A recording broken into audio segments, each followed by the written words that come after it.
আবার আজকে উনি মাথার মধ্যে টুপি দিয়ে চরমনের পীরের কাছে গেছে, বলতেছে আমরা মিলেমিশে থাকতে চাই, একসঙ্গে কাজ করতে চাই। একবার উনি বললেন কোরআনের সঙ্গে রাজনীতির কোনো সম্পর্ক নাই। আবার যারা কোরআনের রাষ্ট্র গঠনের রাজনীতি করে তাদের কাছে মাথার টুপি দিয়ে যায়। তার মানে বোঝা যায় যারা কোরআন প্রতিষ্ঠার আন্দোলন করে এরা ধর্ম ব্যবসায়ী না।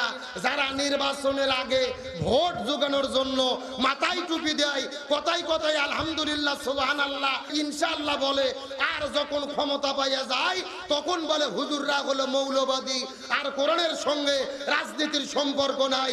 এরাই হলো বড় ধর্ম ব্যবসায়ী। আজকে মির্জা ফখরুল সাহেবকে দেখলাম টুপি মাথায় দিয়া সরমনার পীর সাহেব হুজুরের কাছে গেছে।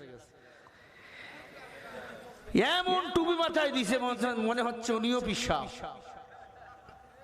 ভালো টুপি মাথায় দিয়েছেন, আপনি মুসলমান দেবেন। আজকে নামাজ পড়তেছেন উনি, ভালো নামাজ পড়েন, কোরআন পড়বেন, এটা তো মুসলমানে করবে, এটা তো বেধর্মীরা করবে না, ঠিক কিনা? কিন্তু এই টুপি যেন মৃত্যু পর্যন্ত থাকে।